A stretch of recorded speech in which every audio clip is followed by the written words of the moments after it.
all. So we're going to go ahead and get started. Hello, Firesiders. Welcome to Adventures by the Book, where our mission is to connect people through the superpower of books. I'm your host, Susan Macbeth, and I'm excited for today's show because we have 4 guests, all of whom are at least audiobook narrators, if not authors: Teri Schnaubelt, Andi Arndt, Neil Hellegers, and Joe Arden. So this is going to be really fun. Our approximate 45-minute chat today is intended as a conversation, so be thinking of your questions because you can ask at any time. You can either invite yourself up on stage, which you do by clicking the little round circle in the lower left-hand corner of your screen, invite yourself up on stage, or you can hit the Q&A or react button and type your question in there. Now, to use the react button, you have to click on an emoji first, and then you can type in the bottom section of your screen. So today is part 2 of our 5-part series. Each Thursday on Fireside during the month of March, we are doing audiobook narrators and producers. So today's topic is indie audiobook success stories. And I'm going to introduce our 4 authors and let them take it away. So Teri Schnaubelt, I'm going to start with her first for a particular reason, and she probably knows what it is. She is a Chicago-based stage, on-camera, and voice actor, as well as an oil painter and photographer. I think creativity exudes out of every pore in her body. She has voiced over 100 books for USA Today and New York Times bestselling authors, in addition to helping independent authors get their stories heard. And the reason I wanted to introduce her first is because this whole series wouldn't have existed without her. So we give all the credit to her. I met her randomly in New York City many years ago, way before COVID, in Indy. Yes, through that scarf. She was wearing that scarf, which has all the books, well, probably many more now, but all the books that she had read. And I was admiring the scarf because I saw one of the authors that I had just worked with, and we struck up a conversation. And we do author events on Adventures by the Book, but I had never thought of the idea of doing audiobook events. And Teri and I talked about it, and she said, yes, we'd love to do that. And of course, then COVID hit and we lost touch for a little while, but now we're back. So thank you, Teri, for that connection. And I'm glad we're all here because of you. Thanks. I need to update my bio because I'm almost at 400 books by now. 400. Wow. Yes, and I just moved to North Dallas area about a year and a half ago. So I'm actually down in the South where it's raining and warm. Wow, congratulations. 400 books. That's amazing. And Neil Hellegers is an actor and award-winning audiobook narrator who lives, if this is updated, in Brooklyn, New York City with his wife, son, and mutt. As a narrator, he has read over 350 titles for numerous major publishers and producers. He's very grateful to have been awarded a few Earphones Awards from Audiophile magazine, a Society of Voice Arts and Sciences Award, and multiple Audie nominations. Welcome, Neil. And next That's up, all accurate. Okay. Good to know. Good to know. And next up, I mean, it's easy because for as long as I've been narrating, I've only ever lived in Brooklyn and been married and had a kid and a dog. So that's until I leave the city, that'll pretty much be true. You can't go wrong there then. Or get a cat. And next up is Joe Arden, who has narrated over 600 audiobooks in the romance genre. He's been featured in Men's Health magazine and won multiple industry awards. His debut novel, The Chameleon Effect, was shortlisted by Audible's editorial staff as one of the best audiobooks of 2022. Congratulations. He is an advocate for consent and equality and a proud dog dad to a rescue blue-nosed pit bull. Welcome, Joe. It is a pleasure to be here. Thank you very much. Like Neil, I can confirm all of that is true and accurate information. Good to know. Well, that tells us whose websites are updated, right? Sorry, Teri, did I just out you? That's all right. It's on my list. She's been busy with over 400 audiobooks. Let's cut her some slack. And finally, but not least, is Andi Arndt, who is a storytelling scholar who has become a favorite of audiobook listeners, authors, and publishers alike. She is a 2-time Audie Award winner, Audible Narrator Hall of Famer, and the recipient of several Voice Arts Award nominations. She is a top-selling narrator of contemporary romance, as well as popular nonfiction and fiction books, such as Notorious RBG and The Hazards of Time Travel by Joyce Carol Oates. Welcome, Andi. Thank you. And I'm proud to say that that's up to 3 Audie Awards now. So Wow, that's amazing. Congratulations. And the Audio and Awards are coming up at the end of this month. So who knows? We're they going to all have are. to update your bios at the end of this month if you win more awards, and we hope you do. So I'm going to hop off stage because this is going to be a conversation among our 4 audiobook narrators. But I want to start it off by asking you one question so we can get the dialogue going.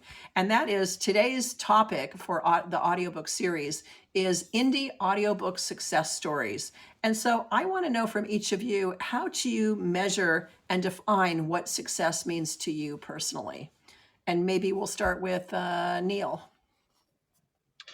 Okay. I mean, I think success is so relative. I think I sort of had a goal starting out, coming out of different kind of acting work that was all, satisfying work. If I had my druthers, I'd just be on stage all the time, really. But finding other work and finding satisfying work is one measure, I guess, of success. And having always been a big reader, it sort of made a lot of sense. But my biggest metric really, my initial metric, and then there's like subsidiary ones, is am I working? Like, am I supporting my family? That's kind of like there is a lot that I'll submit to or deal with, that's less than ideal under many other circumstances if I'm assured to be um, uh, working and supporting my family and making ends meet and all that kind of stuff. And then once I have achieved that, of course, that immediate thing becomes like, well, sure, I have a lot of books that I'm doing, but do I like them? Are they good? Am I developing relationships? And on the indie end of things, I guess that bio is not accurate in terms of like representing the kind of work that I do. I these days I am mostly working with indie authors, and that's largely because I made a beeline for it. I kind of found it by accident, but once I discovered the community, made a beeline for working in a subgenre of sci-fi and fantasy called game lit. Sometimes it's called lit RPG, but that's really a sublet of game lit. It's basically um, books, novels, series that all the conceit of them is that they in some way take place in a world that is ruled by video game mechanics. Anyway, it's a massive readership and listenership. They're voracious. They remind me a lot of romance, actually, in terms of that kind of like very independently driven crowd, very devoted and very into their narrators as well as their authors. It has a fandom thing, and of course, everyone has fandom things, but in particular, they have a fandom thing. But I made a beeline for it because series. I read a lot of sci-fi and fantasy. I'm a gamer. I observed that it was independent and thriving and growing. Also, it's everything's series based. So if you get one book, you're likely getting a handful of books. And so that's most of the work that I do.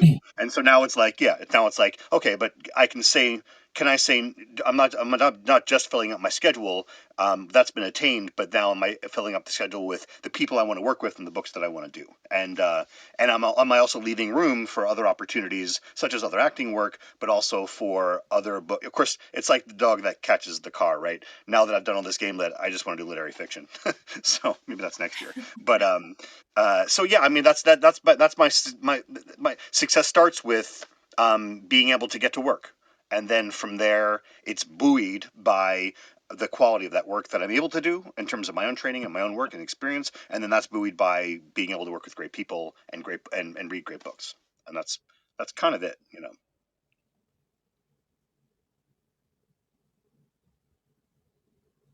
Bringing So I silence. guess we just go around the room. Andi, you go next.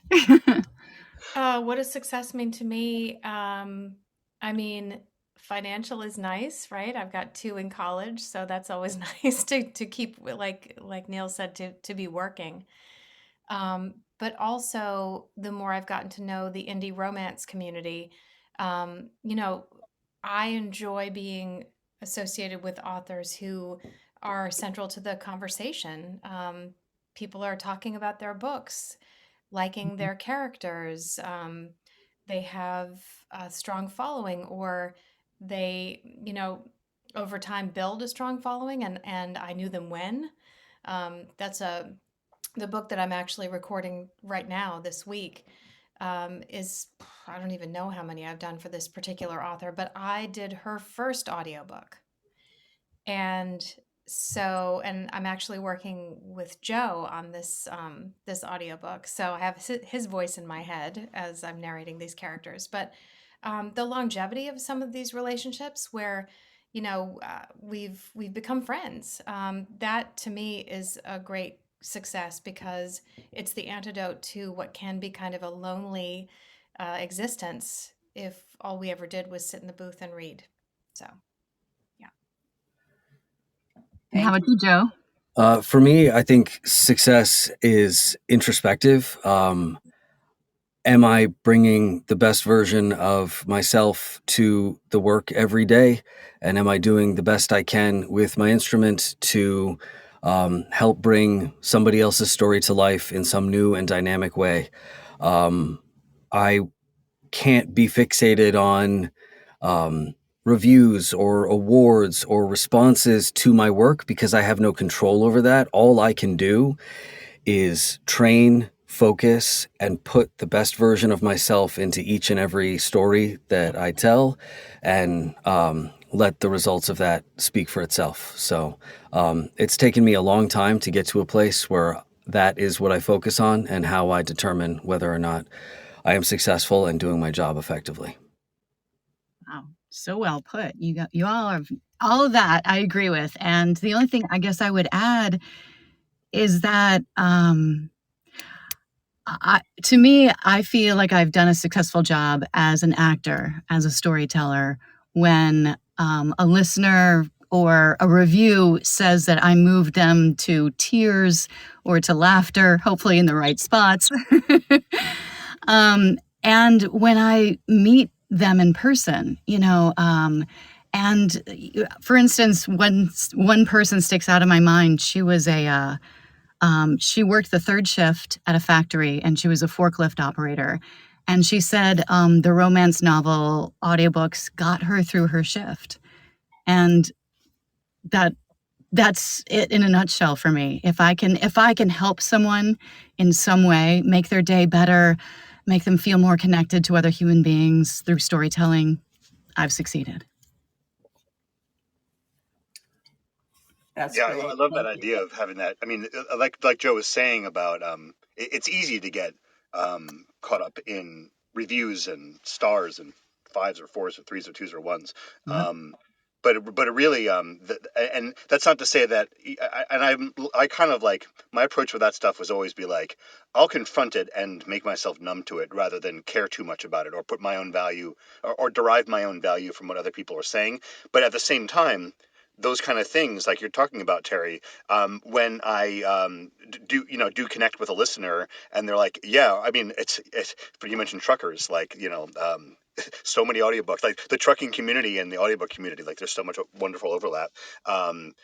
That is a wonderful feeling to know that you've helped you've been able to enter in some small way into someone else's life and help buoy them along as they were doing their thing while I'm doing my thing. And like Andy was saying, it keeps the basically solitary thing that we do. It keeps it very communal, and if you can connect with the messages and themes, if you're lucky enough to have a book that really does that, has something that really resonates socially, whether it's directly or indirectly or by allegory or what have you, and those are the messages that are getting out there, and you're able to do that through whatever genre. That's very satisfying, and yeah, and I would say also, yeah, it's definitely a measure of some kind of success.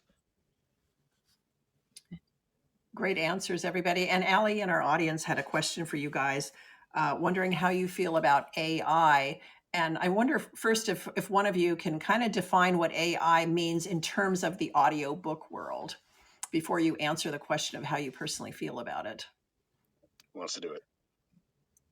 Well, AI as it relates to the audiobook space has a couple of sort of faces right now, if you will. One of them is on the post-production and engineering side, where machine learning is allowing programs to get better at checking our work and finding mistakes from text to voice and creating a list of corrections for a human narrator to supply to the work. So there is that version of machine learning as it relates to the work. Computers are getting better at prepping books, adding like word searches, etc., that allow for narrators to tackle the text faster and perhaps with more tools in their arsenal. The other side, obviously, is a growing machine learning that is replicating the human voice or attempting to replicate the human voice. And there is growing interest and concern for the community as far as what it will mean for jobs and what it will mean as a listener to know who's telling you your stories and where you're getting them from. So I, for one, am not concerned about a computer ever taking my job because I pour the marrow of my bones into the stories that I tell, and the people that listen to them are here to connect to other human beings. But I think if we're not very clear about when a human is telling a story versus when a computer is telling a story, we may blur those lines and make it very difficult to compete in that competitive space. So hopefully I gave a little background and answered, and I will step away. And how do you personally feel about it? So I love the answer. I pour the marrow of my bones into my work. That is incredible, Joe. Wondering how the other three of you feel about AI personally. Are we back? Yeah, Yeah. there you are. Go ahead, Andy. I missed the last 3 minutes because it said that I had a connection issue, or I didn't know if it was the whole show or what. Okay, sorry. Joe, Yeah, we were just talking about AI in the audio Yeah, space. I missed Joe's entire answer, and so Oh. maybe go to somebody else and I'll catch up. I don't know what's going on. yeah, he just talked about how it's in the post-production side, but also machine learning for narration, and that some AI voices are now narrating audiobooks. However, Joe, as many of us do, eloquently put it that he pours the marrow of his soul, I believe was his words, into his work, as I think we all do. And, it's an interesting topic because I think a lot of people think, oh, AI is natural for, say, nonfiction, because we really just need the information. But I do a lot of nonfiction. And I think one of the reasons I'm hired to do it is because I can understand what the author is trying to say. And if there is a sense of humor of some kind that is involved, like, can an AI really be a little sarcastic or tongue in cheek, or can an AI emote? And in nonfiction, sometimes the author is comparing and contrasting two ideas. And if you don't understand that, you can just read the words like a robot or a semi-human sounding AI, and the information can get across, but is it really retained and understood? And I think a human being explaining and pausing in the right places so that information is absorbed and absorbed in the right way, that's something that can't be replaced very easily. I think it might eventually, but hopefully not in my lifetime, because I think it's important. As an example, just real quickly, my fiance is an American Airlines captain, and a lot of his training, which he has to do every month, they have new training, used to be with an AI voice. And he's like, it drives all of us bananas. It's just, there's that uncanny valley, which if you don't know what that is, I guess it's just sort of that something intangible that you can't quite put your finger on it. That's not right. It's not human. And they could feel that, and they knew that, and they were not retaining as much of this information as they could. And finally, the company got the message and hired an actual human being. And that's just recently. I would go a step further and say, I actually think that if a computer was able to narrate a book as well as a human being, I still would have no interest in having a computer tell me a story. It is intrinsic to the human experience. What makes us people are our stories and our art. Winston Churchill said of World War II, what are we fighting for if we don't have the arts?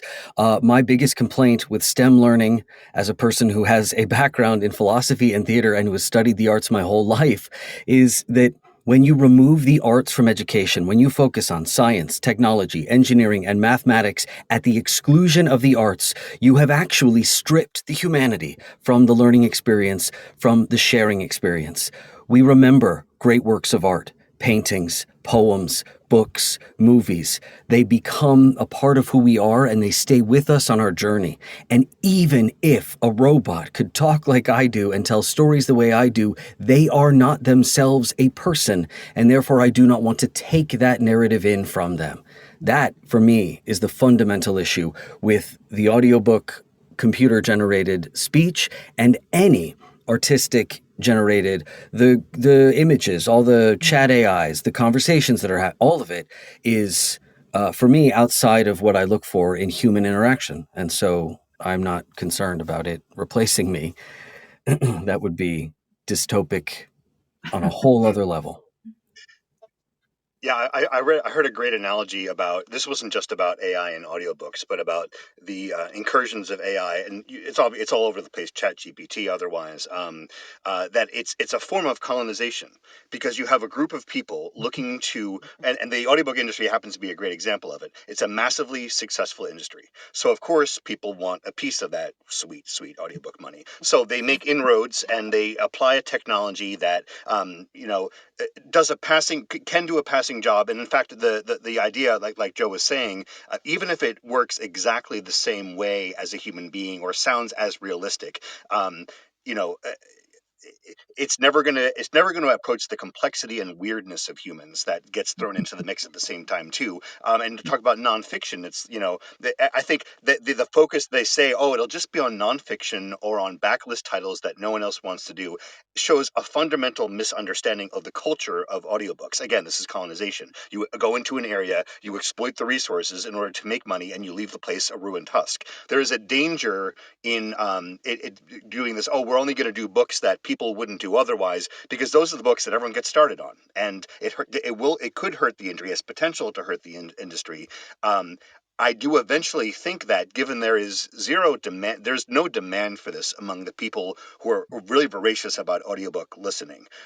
It's right now the market for these things. It's not listeners. The market right now is this, actually fitting for this title, is independent authors. Companies like Apple and whoever and the speech and SpeechKey are treating these authors, saying, "Hey, doesn't it cost so much to have a real human do it? Wouldn't it be easier for you to pay 1/10 of the cost and then have your book out there?" What they're not saying in that conversation, or why it's really unfair and a cheat to these independent authors, is that, one, no one's going to have right now, especially given the technology, a runaway audiobook hit. So even if, you're paying 1/10 of the cost or 10% of the cost of your book, you're not going to make a profit on it. Even if you were paying full price for it with a human, that will move. No one's asking for these machine books. The other part of that is, at some point, that this introductory level of cost savings, it can't apply, because in order for they've demonstrated through, basically through ethical breaches, and this is one part of the industry, how, long and short of it is that, Apple Books was working with a different company in order to get machine learning details from narrators. Now, the machine learning is all the details and choice work that we do. It's the artistic choices we make as an actor, and then you can use all of those choices to inform an established longer form set of data you have of another narrator who has decided to give hundreds of hours of audio. And this is I'm not throwing any shade to anyone who has decided to do any of this. People make their own independent decisions. But by doing that sneakily, by slipping it into a terms of service without really notifying everything that was happening, they're owning up to the fact that no matter what they're working on now needs this choice work from narrators in order to work, in order to function. That tells me they need someone to sit and drive through the whole thing in order to make it work. And talking about a 15, 20-hour audiobook, all of a sudden you're no longer in a place where you're saving time and money. All of a sudden you're in a place where you're paying someone to do all the same work is done before. There's no cost saving. And with no cost saving, there's no motivation for these independent authors who are being targeted right now. So, as for other kinds of AI in voiceover work, I feel a lot more fear for people doing short form video game, commercial VO, all those kind of things, because getting away with a couple lines is probably a lot easier than getting away with 15 hours of a book before it falls into that drone.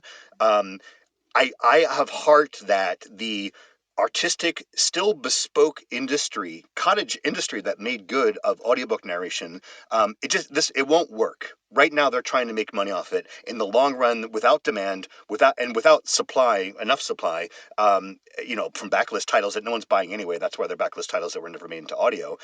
It's not going to persist, and they're not going to make money. There's been cases recently about the copyright about the art, the visual art that's been happening, and it's been decided by the Copyright Office, the U.S. Copyright Office, that you can't apply a copyright to that material that is generated out of an AI because there's no intentionality.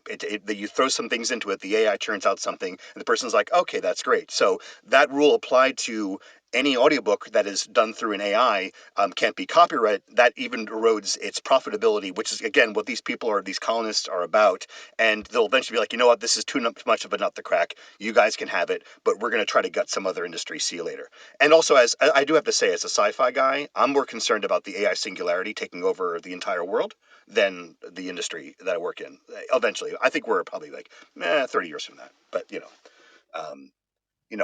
I think there's a lot that remains to see what happens. And in the meantime, every narrator is doing, I think, what they should be doing, which is just continuing to work. And as Joe's saying, pouring that marrow and bile and all of that stuff into the work that make it as human as possible, connecting with an audience and showing that we are artists. And we work with those collaboratively with those authors to bring the best possible work to them, not just good enough, but as best as we can possibly make it. Amen. Great answers. And I know we could talk about that for a whole another show, but we have a couple people who have joined us on stage that have questions for you. And Amber's been waiting the longest. Hi, Amber, and welcome. Did you have a question or a comment for our audiobook narrators? Hi, I do have a question. First off, I just want to say you guys are all amazing, and the work that you do is just, you guys are incredible. So it's a privilege to be here and listen to you. But I want to know, what's it like recording a book or like a project with another narrator? Do you guys do it separately? Do you guys do it together? Is it difficult to have chemistry? I just don't know anything about that process, and I'd like to hear more. Well, Andi? I've recorded with Joe in studio and over Zoom and separately. So we've done it a bunch of different ways. And there's nothing like, for theater people, there's nothing like being in the same room, I have to say. And I can think of a time when we did get a chance to work in studio together with a full cast on a Lauren Blakely book. And I was the producer of that book, and so I got a producer fee in addition to my narration fee, and I blew the entire thing on a dinner so that we could all go and eat dinner together and just be together, because I miss like cast parties and you name it, and we had the best time, and I will think about that till the day I die. So that would be my preference, but Zoom or the other way is fine too. So I think it's interesting to discuss, just from a technical standpoint, the logistics of all of these different iterations, especially as you see this sort of uptick in duet, where the narrators are speaking dialogue at the same time, and full cast or multicast audio, where every character is cast with a different actor. If you are in the New York, New Jersey area or the Los Angeles area, companies like LA Theater Works or Audible Studios have the budget and the resources to bring a room full of actors together who are oftentimes standing with shotgun microphones in a room together, recording live, as though it were almost like a stage reading or a play reading. That's what we've done with Lauren Blakely's books in the past, and it requires a budget and a level of resources that is pretty onerous for a lot of folks, as far as like the production side of this goes. A step down from that is if you and a fellow narrator happen to be in the same city at the time or always, you can schedule a session at a studio that might either have like adjacent studios or one bigger one that you can use together, and then you can record in real time. One of the things I really like doing is highlighting where technology has served us really well and connected us, and Zoom and other iterations of like pandemic culture have really kind of stepped up. Andi and I have gotten to work on projects in an intimate way without being physically in the same space. And we lose a little lag time. And may I say, the human engineers that take our work and bring it together and make it cohesive never get enough credit for what an incredible job they do. It's an adage of the film industry that they say, if you want to look good in the movie that you're in, make friends with the editors. The editors are the ones that make the piece sing, and that's true in audiobooks as well, especially when there's all these sort of moving parts. And then what's happening a lot, particularly in romance, is duet narration is happening independent of each other. So you're just recording your section and leaving these pauses where the other dialogue would go. And I, for one, actually find that sort of antithetical to the whole experience, because now not only am I not voicing the other character, I'm actually like not even getting into that moment because I'm not responding to a person. I don't know how they're going to deliver the lines. So I'm filling the space with this energy, and then it's not getting turned into anything else. So for me, if duet can't be done where the narrators are actually at least communicating in some way at the same time, for me, I think dual narration, where each narrator takes a full chapter, is a more authentic version of the craft and should be done that way. And that's the way Neil and I have worked, is the dual narration. So like on The Perfect Marriage by Geneva Rose, I did the chapters that were from the female lead character's point of view, and Neil did the male lead character's point of view. So we never actually were in the studio together. We just recorded our own chapters and hopefully prepped the book where we read each other's chapters. So I know what's happening in Neil's chapters, and he probably knows what's happening in my chapters. So it kind of informs your choices and some of the things that you do. But we were totally separate. It is a real joy, though. I mean, Andy said it before about like we're coming out of theater and you've been used to kind of being alone in a small room, small dark room, to have that chance to reach out and talk about whether you're sharing like, oh, how do you want to say this name, or discussing thematic elements you both want to highlight. It is that connection that is so much fun. And I've, it's interesting that I've done this in the romance that I've done in terms of that, I call it dead duet because it is that sort of, I'm recording a list of lines or I'm saying my chapters and leaving gaps for in there. And, I understand that it becomes a sort of operative necessity in order to get the work done. But then I've done, and it happens in Gamelet too, actually, more and more, where people have been using Discord, which has a connection to the gaming community anyway. Well, first of all, there's also, if you're on Discord and you just want to see narrators working, there are Discord servers, which is what they call like their pages, where narrators always are, and you can kind of see that process. It's just usually just audio, not video, but it also has become that sort of community led over into that being used as a tool to not just sort of share our work and see how that work is done. You actually see that happening a lot in other social media like TikTok and things.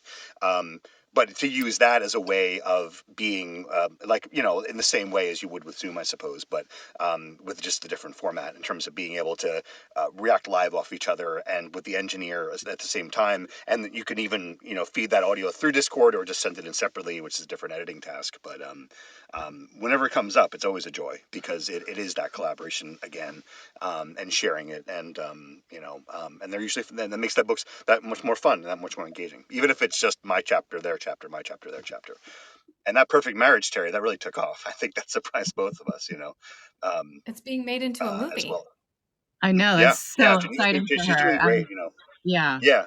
Well, for and her. she's a great example of like, she was, I think, one of the first to kind of like of what has been, Book Talk, to kind of take the reins and run with it. And she really was super smart about it. And as a result is, and again, talking about independent, like there are tools available to independent authors now and independent production that weren't there, or that the apparatus wasn't there in terms of having a direct way to reach it. And you can see the big 4 or 5, however many it is these days, reacting to that and trying to adopt those same tactics in order to get that same Yeah. connection to listeners and move books that same way.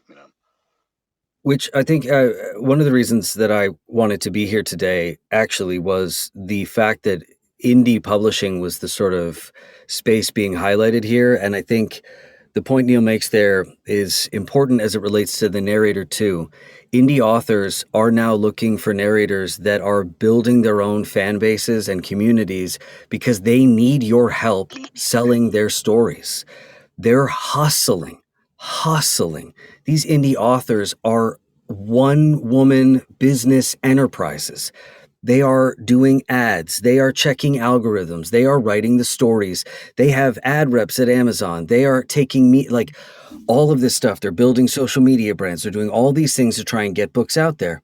And when your book gets picked up by Simon & Schuster or Macmillan or PRH, you get this whole media machine that's going to work behind you to get that thing going.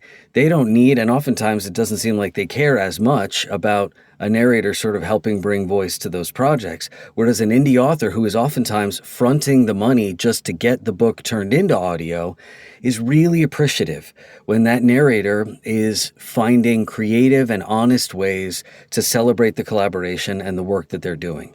It's not necessary, but it certainly does help, and it especially helps inside of this indie space. And I'm seeing more and more narrators that are cultivating an authentic and interesting social media presence get brought up in casting conversations because they're getting their names out there in a positive and dynamic way. Well, thank you so much for all your thoughtful answers. It's just fascinating to listen to you guys speak. So I'm going to hop off the stage and let someone else ask a question, but thank you. That was a great question, Amber. Thank you, And Amber. I see Darcy has joined us on stage, and I know she has a question. Welcome, Darcy. Hi, can you hear me okay? We can. Yeah. All right. First, I just wanted to say thanks to all the panelists for sharing your time and your thoughts with us tonight. My question is there something that you guys feel the romance book and or the audiobook industry in general is currently lacking? And if so, what is that? I guess in other words, what positive changes and growth would you like to see in the industry going forward in the next couple of years? Can I grab that one? So, in terms of whose stories get told, to whom, by whom, for whom, all that, I would like to see continued diversity and diversification in authors casting. My production company that I founded, Lyric Audiobooks, has a grant program called Audio in Color that helps indie romance authors of color get their first audiobook made, because very often it's that first one that's the hurdle. And then the revenue generated by that first one can help fund additional audiobooks down the road. So that's one thing. But the other thing I'm seeing all authors talking about, is the wish to have a much more direct way to sell their audiobooks to their audience.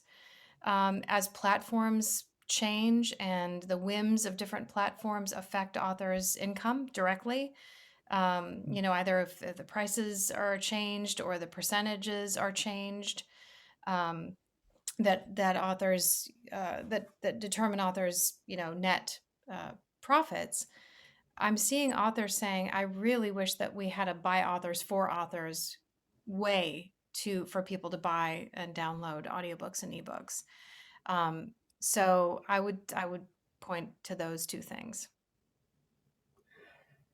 I think Andy's absolutely hit it out of the park with both of those answers. That's from a performative side and also from a business side. And I would add two things. One, this is the first time I'm going to tease that to piggyback on the kind of energy of her first part.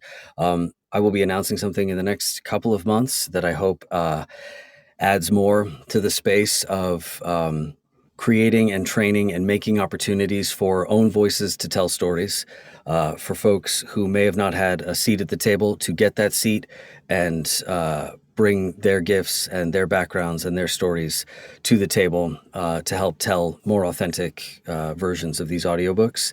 And then I think in romance in particular, what I would really love to see is growth in the narrator community, understanding that this is a genre to be taken as seriously as any other genre, and that telling love stories is no different than telling psychologically thrilling tales or fantastical fantasies.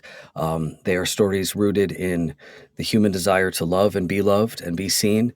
And if you approach it with the same kind of candor and honesty and earnestness that you would lit fiction or a great thriller, there is a beautiful career for you there, because there are not enough narrators doing that in that space.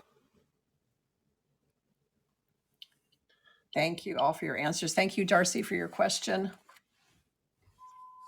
Thank you. I appreciate the answers. Those were perfect. And as a consumer of audiobooks, I can say I think most of us would love to have more availability and platforms where we could purchase those rather than just acquiring them from the big boys. So yeah, I hope for that as well. Thank you. And I know we're running low on time, and we could listen to you guys all afternoon, but I want to say Some of you do. They do actually listen to us all afternoon. And we love that. We love the that. gym. And But I was wondering from you if you have any final thoughts that you want to share, something we haven't talked about, maybe something particular that you're working on or that you just want to speak about that we haven't had a chance to do so. So maybe we can start with you, Andi. Well, I mean, I'll just tease that. Speaking of Geneva Rose, I'm working on Geneva Rose's next book starting on Monday.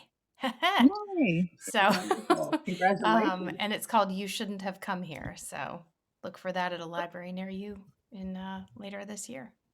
We will. And could you tack on to that too, where your fans can best reach you if they want to reach out to you through a website, social media? Yeah, andiarndt.com is my website. It's getting a big overhaul right now, but there's a contact form there, so people can get in touch with me there or on Instagram or Facebook. Okay, and also I hope you guys come back to Fireside, but if you click on any of their icons or my icon, you can follow us on Fireside so that anytime any of us are on Fireside, you'll get notification of their appearance. So make sure to click on their icons to do that. Thank you, Andi. Neil. I mean, we covered a lot of great stuff, and I think that it's exactly this, and I want to thank Susan for the opportunity to come in, and first of all, to see these great people, because we don't get to see each other that much. So I hope I'll see some of you later this month at New York Audi APAC week and all that stuff. But I just think that the more opportunities that we have to be human and be with each other and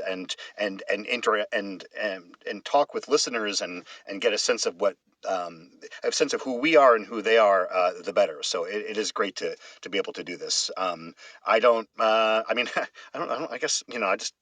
Like I was kind of saying before, like I'm just kind of working a pace and just trying to do the best I can to keep a forthrightness about the work that I do and the way it gets out there, and have even-handed dealings with everyone that I'm working with, and so that everyone is part of the whole game. And I'm glad I'm so grateful for the opportunity to be doing that and to talk with you all as well too. So for getting in touch with me at neilhellegers.com.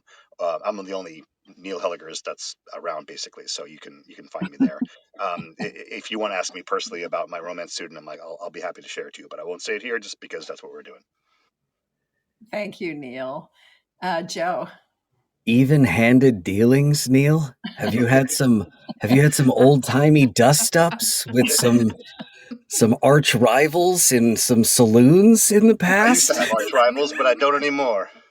You took care of that. We'll talk, Joe. We'll talk, Joe. Yeah, that's fair. The last piece of the indie audio community that I want to take a moment to celebrate and highlight is you, the listener, you, the consumer.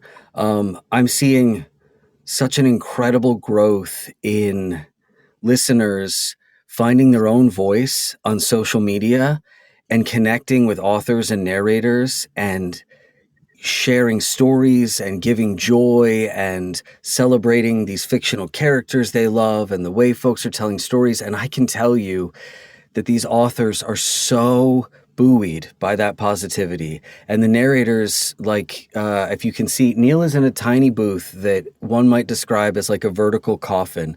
When you take a moment to like a post or comment on a work that we've been doing, I cannot tell you how uplifting and gratifying it is to get those connections online. And I know for many of you, part of the audiobook experience is an opportunity for you to embrace your sort of quiet internal self. And when you open up and share your thoughts and feelings about these books online, you're doing a world of good, and people really see it and feel it. So thank you. If you want to find me, I am at The Real Joe Arden on all social media platforms. There's going to be a special jump in fun and activities on TikTok when I hit 10,069 followers, which should happen in the next couple of days. I also run a Patreon, which is patreon.com/Joe Arden. If love stories and romance audio is your particular interest, there is a whole community now of hundreds and hundreds of listeners. We celebrate all things about the community and love and storytelling. So if you want to check that out, we would love to have you join us. Wonderful. Thank you, Joe. It's been a pleasure. Teri. So if anyone was lucky enough to get tickets to Book Bonanza in June, I will be there both days. And I'm also going to be at Love and Books in Las Vegas in October. And something I started on TikTok, which I need to get back to, the holidays happened and some other things, but I started doing a series I call Audiobook Hors d'oeuvres. And it was where I was soliciting short pieces from independent authors. So if you know any independent authors who are either have finished works or are in progress and want to share like a short 5-minute sample on TikTok, I'm going to start that back up. And I was doing them Monday and Tuesday nights, and I think that was too much. So maybe we might just do it I might just do it Monday nights or twice a month. But contact me if you're interested in, if any authors out there are interested in having me narrate their short piece, 5-minute piece on the next Audiobook Hors d'oeuvres. I love it. Audiobook hors d'oeuvres. Brilliant. Brilliant. And this has been a tasty hour for sure. You guys are brilliant. We love what you do. We love what you brought to the table today. So fascinating. I hope you'll come back and continue the conversation. As I mentioned before, this is part 2 of a 5-part series. Next week on Wednesday, March 15th. Oh, well, let me back up. Thursday, March 16th is part 2, part 3, TikTok sells books. And Andy, you were mentioning diversity in audiobooks. Our actual part 4 of this series is diversity in audiobooks. So we'll be addressing that, and I hope you'll come back and include your feedback in that. We also, on Wednesday, March 16th, will have Broadway singer and celebrity voice coach Mary Satrakian here talking about her new book, Sing. And you'll have a chance to talk with her, and she'll actually read your voice, which will be interesting. I want to thank our audience for joining us. I hope you follow all of our audiobook narrators on Fireside and find them on the platforms or websites or social media that they mentioned. And I want to thank our 4 audiobook narrators today, Andi Arndt, Joe Arden, Neil Hellegers, and Teri Schnaubelt. Thank you so much for joining us. And until next time, what is your next adventure by the book? Thank you, and good night, everybody. Thank you. Thank Good you. night. Thank you so much. Thank you.